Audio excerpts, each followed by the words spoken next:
ആളുകൾ. ഇത് നമ്മുടെ ജീവിതത്തിൽ ഇത് ഏറ്റവും കൂടുതൽ നമ്മുടെ ജീവിതത്തിന്റെ ബറക്കത്തിനെ എടുത്തുകൊണ്ടുപോയൊരു വിഷയമാണ്. ആക്കിൽ റിബ. മനുഷ്യൻ പലിശയിലേക്ക് പിടിച്ച് മുറുക്കി പിടിക്കപ്പെട്ടിരിക്കുകയാണ്.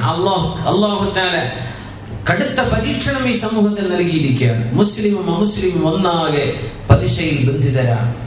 പലിശയിൽ ബന്ധിക്കപ്പെട്ടാൽ വിഷയം എന്താണെന്നറിയോ? അല്ലാഹു സർവ്വ ബറക്കത്തും എടുത്തു കളയും. ശമ്പളം കിട്ടുന്നുണ്ട്, ക്രെഡിറ്റ് കാർഡ് അടച്ചു തീർക്കാനേ അവർക്ക് നേരുള്ളൂ. പടച്ചതമ്പുരാനെ കൊല്ലം കുറയായി കടം വാങ്ങിയിട്ടും അല്ലാതെ തീരുന്നില്ലല്ലോ. നാട്ടിൽ വീടെടുക്കാൻ വേണ്ടി ലോൺ എടുത്തതാ, കൊല്ലം 15 കഴിഞ്ഞു 20 കഴിഞ്ഞു ഇപ്പോഴും അടച്ചു തീർന്നിട്ടില്ല അല്ലേ. സ്വർണം പണയത്തിന് വെച്ചതാ, കാലം വരെ പലിശ അടച്ചടച്ച് തോറ്റു, ഇതുവരെ അതിന് മുതലെടുക്കാൻ പറ്റിയിട്ടില്ല. ഇങ്ങനെ ദുനിയാവിൽ വിഷമം, നാളെ പരലോകത്തെ സങ്കടം, അള്ളാഹുവിന്റെ ശിക്ഷയും അള്ളാഹുവിന്റെ കോപവും. പിന്നെ എങ്ങനെ ജീവിതത്തിൽ ബറക്കത്തുണ്ടാവുക? പരിശുദ്ധ ഖുർആൻ പറയുന്ന ഭാഗം നോക്ക്, സൂറത്തുൽ ബഖറയിൽ الذين يأكلون الربا لا يقومون إلا كما يقوم الذي يتخبطه الشيطان من المس ذلك بأنهم قالوا إنما البيع مثل الربا وأحل الله البيع وحرم الربا. വളരെ വ്യക്തമാണ് സൂറത്തുൽ ബഖറയിലെ 275-ാമത്തെ ആയത്ത്. നാളെ പരലോകത്തേക്ക് വരുന്ന ആളുകൾ, പരലോകത്തേക്ക് പുനർജന്മം നൽകപ്പെടുന്ന ആളുകൾ, പലിശ ഉപയോഗിച്ച ആളുകൾ വരുന്നത് പിശാചുബാധ ഏറ്റവനെ പോലെയാണ്. അപസ്മാര രോഗം സംഭവിച്ചുകൊണ്ടിരിക്കും, നടന്നുകൊണ്ടിരിക്കുകയും മഹ്ശറയിലേക്ക് വരികയാണ്. മഹ്ശറയിലേക്ക്, ഗ്രൗണ്ടിലേക്കുള്ള നടത്തം തന്നെ വർഷങ്ങളോളം എടുക്കുന്ന നടത്തമാണ്. ആ നടത്തത്തിൽ കുഴഞ്ഞു വീഴുകയാണ്. അപസ്മാര രോഗത്തിന്റെ എല്ലാം പ്രകടിപ്പിക്കും. പിശാചുബാധ ഏറ്റവനെ പോലെയാണ് നടക്കുന്നത്. അങ്ങനെ നടക്കുന്നവരെ കണ്ടാൽ അറിഞ്ഞോ, അവർ ദുനിയാവിൽ പരിശുദ്ധന്നവരാണ്. അല്ലാഹു കഴിഞ്ഞു പോയതൊക്കെ പുറത്തു തരട്ടെ. ഇനി ജീവിതത്തിൽ അത്തരം അബദ്ധങ്ങളോ തെറ്റുകളോ വരാതിരിക്കാൻ അല്ലാഹു നമ്മെ സഹായിക്കട്ടെ. അല്ലാഹുവിനോട് കാവലിന് ചോദിക്കും മുഅ്മിനീങ്ങളെ. അല്ലദീന യഅകുലൂന റിബ. ആയത്ത് നോക്കൂ, അല്ലദീന യഅകുലൂന റിബ, പലിശ തിന്നുന്ന ആളുകൾ. അതുകൊണ്ട് പലിശയുമായി ഡയറക്റ്റ് ഇടപെടുന്ന ജോലികൾ മുസ്ലിമിന് പറ്റില്ലെന്ന് ആദ്യമായിട്ട് മനസ്സിലാക്കുക. ബാങ്കുകൾ, നോൺ ഇസ്ലാമിക് ബാങ്കുകൾ പലിശ ഇടപാടുകളാണ്, ഒരു സംശയവുമില്ല. നമ്മുടെ നാട്ടിലെ ബാങ്കുകൾ പലിശ ഇടപാടുകളാണ്. അല്ലദീന യഅകുലൂന റിബ, പലിശ തിന്നുന്നവർ. നമ്മൾ വീട് വെക്കാൻ എപ്പോഴും ഈ ഗൾഫുകാരായ പ്രവാസികളായ ആളുകൾ ചെയ്യുന്ന ഏറ്റവും വലിയ അബദ്ധം എന്ന് പറഞ്ഞാൽ, പെട്ടെന്ന് എന്ത് ചെയ്യും? ലോൺ എടുക്കും. വീട് എടുക്കാൻ ലോണാണ്, സ്ഥലം വാങ്ങിക്കാൻ ലോണാണ്. ഈ ലോൺ പലിശ ബാങ്ക് ആണെങ്കിൽ നമ്മൾ ചെയ്തുകൊണ്ടിരിക്കുന്നത്, വാങ്ങിക്കൊണ്ടിരിക്കുന്നത് ഹറാമായ പ്രോപ്പർട്ടിയാണ്. നമ്മൾ വെക്കുന്ന വീട്, ആ വീടിന്റെ പെയിന്റും അതിന്റെ ചുമരും അതിന്റെ റൂഫും അതിന്റെ കമ്പിയും അതിന്റെ സിമെന്റും മണലും ഒക്കെ പലിശയുടെ പൈസ കൊണ്ട് വാങ്ങിയതാണ്. പിന്നെ ആ വീട്ടിൽ എങ്ങനെ സമാധാനം ഉണ്ടാവുക? ആ വീട്ടിലെ കുട്ടികളൊക്കെ ഒളിച്ചുകൊണ്ടിട്ടില്ലെങ്കിൽ അത്ഭുതമുള്ളൂ. കാരണം അവിടെ പിശാചാണ് ഇടപെടുന്നത്. പിന്നെ അവിടുത്തെ ചിന്തകൾ പൈശാചിക ചിന്തകളാണ്. ആ ചുമരുകൾ ഹറാമ് കൊണ്ട് പടുത്തുയർത്തപ്പെട്ടതാണ്. അതിന്റെ ഉള്ളിലല്ലേ നമ്മൾ ജീവിക്കുന്നത്. പക്ഷേ ഈ സംഭവിച്ചു പോയ തെറ്റാണ്. ആ വീടുകൾ ഇടിച്ചു പൊളിക്കണം എന്നല്ല ഞാൻ പറഞ്ഞതിന്റെ അർത്ഥം. തൗബ ചെയ്ത് മടങ്ങിയിരിക്കും, അള്ളാഹുവിലേക്ക് തൗബ ചെയ്ത് മടങ്ങി. ഇനി ഒരിക്കലും തിരിച്ചു പോകില്ലെന്ന് അള്ളാഹുവിനോട് ശപഥം ചെയ്യും. അള്ളാഹുവിനോട് കുറ്റമേറ്റു പറയും, പടച്ചവനെ ഞാൻ ചെയ്ത് വല്ലാതെ തെറ്റായിപ്പോയി റബ്ബേ. ഒരൽപ്പകാലത്തേക്കൊന്ന് കാത്തിരുന്നാൽ, ഒരൽപ്പം നമ്മളൊന്ന് ക്ഷമ പാലിച്ചിരുന്നാൽ അള്ളാഹു നൽകുമായിരുന്ന നിഅമത്ത് നമ്മൾ പെട്ടെന്ന് ധൃതിപ്പെട്ട് ചാടി നമ്മൾ മുമ്പോട്ട് എടുക്കുകയാണ്. അതുകൊണ്ടാണ് ഇത് വരുന്നത്. വീട് പൂർത്തിയാക്കാൻ ശമ്പളം കൊണ്ട് മാത്രമാണ് ഒരു പക്ഷേ 10 കൊല്ലം എടുത്തത്. ആയിക്കോട്ടെ, 10 കൊല്ലം കൊണ്ട് പൂർത്തിയായിക്കോ. നമ്മൾ ആരോട് കരാറില്ലല്ലോ 2 കൊല്ലം കൊണ്ട് തീർക്കുന്നത്. നമ്മൾ ഈ 2 കൊല്ലം കൊണ്ട് വീട് പണി തീർക്കണമെന്ന് നമ്മൾ നിശ്ചയിച്ചതാണ്. അതിന് പിശാച് നമ്മെ പ്രേരിപ്പിച്ച് പെട്ടെന്ന് ലോൺ എടുത്തേക്ക്. എങ്ങനെ? പലിശ ലോൺ. അസ്തഗ്ഫിറുല്ലാഹ്. അത്തരം ആളുകൾ തൗബ ചെയ്ത് മടങ്ങിയിട്ടില്ലെങ്കിൽ ഗുരുതരമായ തെറ്റാണ് അവർ ചെയ്തിട്ടുള്ളത്. തൗബ ചെയ്ത് മടങ്ങിയേ പറ്റൂ. നാളെ പരലോകത്ത് വരുന്ന സമയം ഈ തൗബ അല്ലാഹു സ്വീകരിച്ചില്ലെങ്കിൽ, നമ്മൾ തൗബ ചെയ്തിട്ടില്ല എങ്കിൽ, സ്വീകാര്യമായി തൗബയല്ല ചെയ്തിട്ടുള്ളതെങ്കിൽ, ഖബറിൽ നിന്ന് എഴുന്നേറ്റ് മഹ്ശറയിലേക്ക് നടക്കുന്ന നടത്തം മുഴുവനും അപസ്മാര രോഗികളെ പോലെയാണ് അവൻ പെരുമാറിക്കൊണ്ടിരിക്കെ.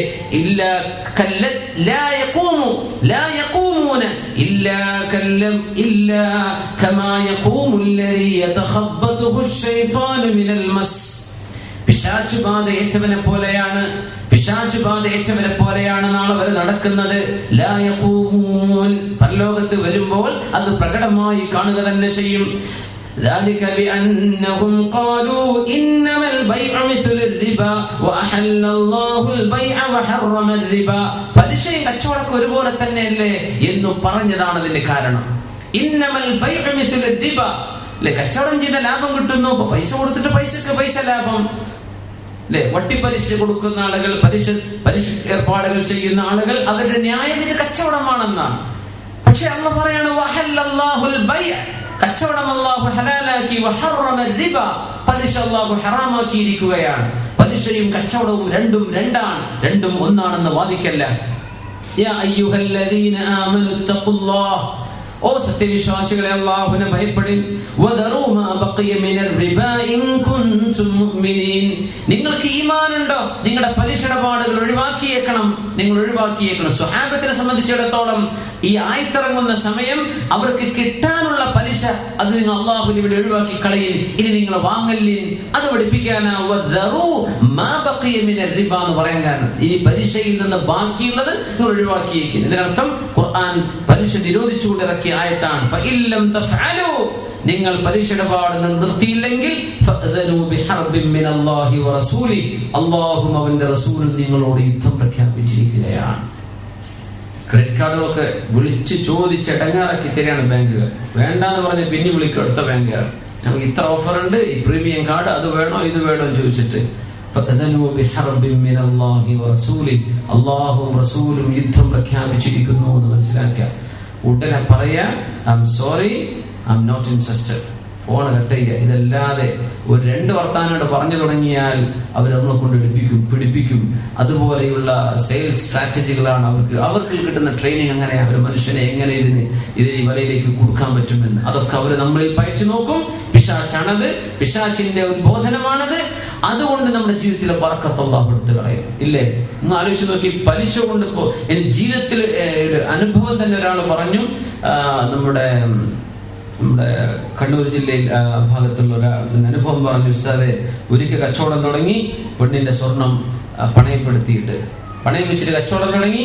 ആ കച്ചവടം പൈസ അങ്ങനെ വരുന്ന ഒരു ബർക്കത്തും കാണുന്നില്ല, ബാധ്യതകളും ഉത്തരവാദിത്തങ്ങളും കൂടുകയാണ്, ഒരു ബർക്കത്തും കണ്ടില്ല. ആ കച്ചവടം സ്റ്റോപ്പ് ചെയ്തു. ആ സ്വർണം എടുത്തു. ആ സ്വർണം വിറ്റിട്ട് എന്ത് ചെയ്തു, ഞാൻ ഒരു കച്ചവടം തുടങ്ങി. ആ കച്ചവടം ഇന്നും തുടരുന്നു. അൽഹംദുലില്ലാഹ്, ഒരു ടെൻഷനും ഇല്ല. അള്ളാഹു നല്ല ബർക്കത്ത് തന്നു, ഒരു പ്രയാസമില്ല. അള്ളാഹുവിന്റെ നിഅമത്ത് എനിക്ക് അനുഭവിക്കാൻ പറ്റി എന്ന് അദ്ദേഹം പറയാം. പലിശ കൊണ്ട് തുടങ്ങിയ അനുഭവം ഉണ്ട്, പലിശ ഇല്ലാതെ തുടങ്ങിയതും. നമുക്ക് ഈ സ്വർണം പണയം വെക്കുന്ന ഏർപ്പാടുകൾ പലിശയുടെ ഏർപ്പാടുകളാണ്. ഒരു മനുഷ്യൻ അങ്ങേയറ്റം കുടുങ്ങുന്ന ഒരവസ്ഥയിലല്ലാതെ പറ്റില്ല. എങ്ങനെ കുടുങ്ങുന്ന പറഞ്ഞ പന്നിമാംസം തിന്നാൻ പറ്റുമെന്ന് പറഞ്ഞ സമയമുണ്ടല്ലോ. ജീവൻ നിലനിൽക്കാൻ വേറെ ഒരു ഫുഡും അവിടെ അവൈലബിൾ അല്ല. കള്ള് കുടിക്കാൻ പറ്റുന്ന പറഞ്ഞ അവസ്ഥ എന്താ? മരിക്കാൻ പോവാണ് ഇവൻ. ആ ഒരു ഗ്ലാസ് കള്ളേ ഇവിടെ ഉള്ളൂ, ഇതവൻ വായിലേക്ക് ഇറക്കിയില്ലെങ്കിൽ അവൻ മരിക്കുമെന്ന് ഉറപ്പാ. വേറെ ഒരു വെള്ളവും ഹലാൽ അവിടെ കിട്ടാനില്ല. അങ്ങനത്തെ അവസ്ഥ എന്നതുപോലെ ഹലാലുകൾ ഒരു നിലക്കും അയാളുടെ മുമ്പിൽ ഇല്ലാത്തൊരവസ്ഥയിൽ ഒരാൾ കുടുങ്ങിപ്പോയാൽ, അങ്ങനത്തെ ഒരു കുടുക്ക് എത്രയാണെന്നോ എങ്ങനെയാണെന്നോ വിശദീകരിക്കാൻ എന്നെ കൊണ്ട് കഴിയില്ല. അത് നിങ്ങൾക്കും പടച്ചവനും മാത്രമേ അറിയുള്ളൂ. അള്ളാഹു, ഞാൻ കുടുങ്ങിപ്പോയിരുന്ന റബ്ബേ, പടച്ചവന്റെ മുമ്പിൽ വേറെ ഒരു മാർഗവും ഉണ്ടായിരുന്നില്ല എന്ന് നിങ്ങൾക്ക് അള്ളാഹുവിനോട് പറയാൻ പറ്റുന്നൊരു കാരണമുണ്ടെങ്കിൽ മാത്രമേ പലിശ ഇടപാടുകൾ ആ ഒരവസ്ഥയിൽ മാത്രം അള്ളാഹു പുറത്തിടുള്ളൂ. അല്ലാത്ത അവസ്ഥയിൽ ഒരിക്കലും അല്ലാഹു തആല ഓർക്കൂല. ഫഅദനു ബിഹർബിൻ മിനല്ലാഹി വറസൂലി, അല്ലാഹുവും അവന്റെ റസൂലും യുദ്ധം പ്രഖ്യാപിച്ചിരിക്കുകയാണ്. ആ യുദ്ധ പ്രഖ്യാപനം നമ്മുടെ ജീവിതത്തിൽ അല്ലാഹുവും റസൂലും യുദ്ധം പ്രഖ്യാപിച്ചാൽ പിന്നെ ആരോടാണ് നമ്മൾ പ്രതിരോധിക്കുന്നത്? നമ്മൾ എങ്ങനെയാ പിന്നെ ജയിക്കുക? എങ്ങനെ നമ്മുടെ ഉമ്മത്തിൽ ഖൈറുണ്ടാവുക? ലോക മുസ്ലിം സമൂഹങ്ങളിൽ, മുസ്ലിം രാജ്യങ്ങളിൽ എങ്ങനെയാണ് സ്വലാഹ് ഉണ്ടാവുക? പലിശ ഇടപാടുകളിൽ നമ്മുടെ ബിസിനസ്സുകളും നമ്മുടെ ഏർപ്പാടുകളും എല്ലാം വരിഞ്ഞു മുറുക്കിയിരിക്കുകയാണ്. ക്രെഡിറ്റ് കാർഡ് ഉപയോഗിക്കാത്ത ആളുകൾ ഈ സദസ്സിൽ കൈവയ്ക്കട്ടെ. കാർഡ് ഉപയോഗിക്കാത്തവർ അൽഹംദുലില്ലാഹ്, ഇത് വലിയ മനോഹരമായ തീരുമാനമാണ്. ഇത് ജീവിതത്തിൽ സാധിക്കുമെന്നതിന്റെ തെളിവ് കൂടിയാണ്. അൽഹംദുലില്ലാഹ്.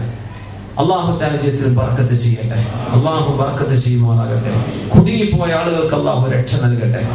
പശ്ചാത്തപിക്കാനുള്ള മനസ്സ് അല്ലാഹു തരട്ടെ. ഇനി ഒരിക്കലും ഒരു സാമ്പത്തികമായ ബുദ്ധിമുട്ട് വന്നാൽ പലിശയുടെ ഏർപ്പാടുകളിലേക്ക് എത്താത്ത അവസ്ഥയിൽ ഹലാൽ കൊണ്ട് അല്ലാഹു നമുക്ക് പരിഹാരം നൽകി അനുഗ്രഹിക്കട്ടെ. ആമീൻ യാ റബ്ബൽ ആലമീൻ. പലിശയിൽ നിന്ന് ആളുകൾ വരുന്ന രൂപമാണ് ഖുർആൻ പറയുന്നത്. ലാ യഖൂമൂൻ ഇല്ലാ കമാ യഖൂമുൽ ലദീ യതഖബ്ബതുഹു ശൈത്വാനു മിനൽ മസ്, പിശാച് ബാധയേറ്റ പോലെ പരലോകത്തേക്ക് വരുന്നവർ.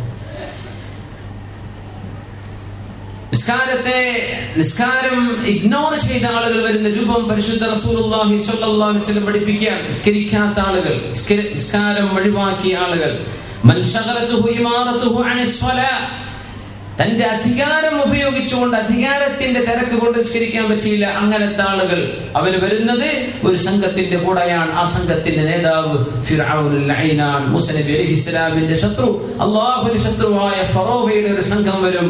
ആ സംഘത്തിലുണ്ട് തന്റെ അധികാരത്തിന്റെ തിരക്ക് കൊണ്ട് നിസ്കരിക്കാൻ പറ്റാത്തവർ. വമൻ ശഗലതുഹു അംവാലുഹു അനിസ് സ്വലാ ഫശറ മഅ ഖാറൂൻ, ബിസിനസ്സുകളും തന്റെ സമ്പത്തുമാണ് നിസ്കാരത്തിന് തടസ്സമായത്. അങ്ങനെ വരുന്ന ആളുകൾ ഖാറൂനിന്റെ സംഘത്തിലാണ്. ഖാറൂൻ മൂസ നബി അലൈഹിസ്സലാമിന്റെ കാലത്തുണ്ടായ ഒരു മുതലാളിയാണ്, പാവപ്പെട്ട ആളായിരുന്നു. മൂസ നബിയോട് ചോദിച്ചതാ, മൂസ നബിയെ, ഇന്ന ഖാറൂന ഖാന മിൻ ഖൗമി മൂസ ഫബഗ അലൈഹി, മൂസ നബി അലൈഹിസ്സലാമിന്റെ കൂട്ടത്തിൽപ്പെട്ട സമൂഹത്തിൽപ്പെട്ട ആളാണ്, പാവമായിരുന്നു, സമ്പത്തില്ലാത്ത ആളാണ്. മൂസ നബിയെ ഒന്ന് ദുആ ഇറക്കണം സമ്പത്തുണ്ടാവാൻ. അല്ലാഹുവിനോട് ദുആ ചെയ്തു, ഇയാൾക്ക് സമ്പത്ത് അല്ലാഹു ഒരുപാട് കൊടുത്തു.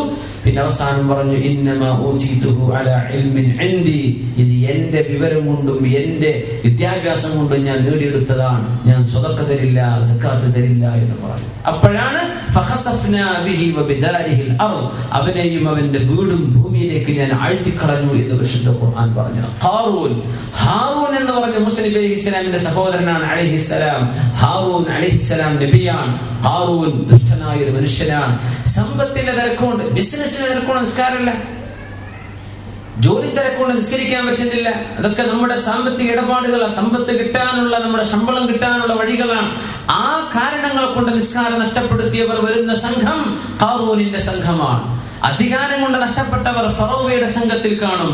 പിന്നെ വമൻ ശഗലതുഹു വസാറതുഹു അനിസ് സ്വലാ, ഒരു മനുഷ്യൻ താൻ ചെയ്ത മന്ത്രിപ്പണി കാരണം, വിസാറത്ത് എന്ന് പറഞ്ഞാൽ വസീറാവുക, മന്ത്രിയാവുക, ആ ജോലി കാരണം നിസ്കാരം നഷ്ടപ്പെടുത്തിയവർ ഫറോവയുടെ മന്ത്രിയായിരുന്ന ഹാമാനിന്റെ കൂടെയാണ്. വമൻ ശഗലതുഹു തിജാറതുഹു അനിസ് സ്വലാ ഫശറ മഅ ഉബയ്യ് ഇബ്നു ഖലഫ്, ദുഷ്ടനായ മുനാഫിക്കുകളുടെ നേതാവായിരുന്ന ഉബയ്യ് ഇബ്നു ഖലഫ് എന്ന് പറഞ്ഞ ദുഷ്ടനായ മനുഷ്യന്റെ കൂടെയാണ് കച്ചവടക്കാരായ നിസ്കരിക്കാത്തവർ കടന്നു വരികയെന്ന് പരിശുദ്ധ റസൂലുള്ളാഹി സ്വല്ലല്ലാഹു അലൈഹി വസല്ലം. മൻ ഹാഫള അല സ്വലാഹ്, നിസ്കാരം കൃത്യമായി നിലനിർത്തുന്നവർ, കാനതു ലഹു നൂറൻ വബുർഹാനൻ വനജാതൻ യൗമൽ ഖിയാമ, ഖിയാമത്ത് നാളിൽ തന്റെ നിസ്കാരം പ്രകാശവും തനിക്ക് ലക്ഷ്യവും തനിക്ക് വിജയവുമായിരിക്കും. വമൻ ലം യുഹാഫിദ് അലൈഹാ, നിസ്കാരം നിലനിർത്താത്ത ആളുകൾക്ക് ലം തകുൻ ലഹു നൂറൻ വബുർഹാനൻ വനജാതൻ യൗമൽ ഖിയാമ വഹുശറ യൗമൽ ഖിയാമത്തി മഅ ഫിർഔന വഹാമാന വഖാറൂൻ വഉബയ്യ് ഇബ്നു ഖലഫ്. പരിശുദ്ധ റസൂലുള്ളാഹി സ്വല്ലല്ലാഹു അലൈഹി വസല്ലം പറയാം, അല്ലാഹു കാത്ത് രക്ഷിക്കുമാറാകട്ടെ. സകാത്ത് കൊടുക്കാത്ത അവസ്ഥകൾ,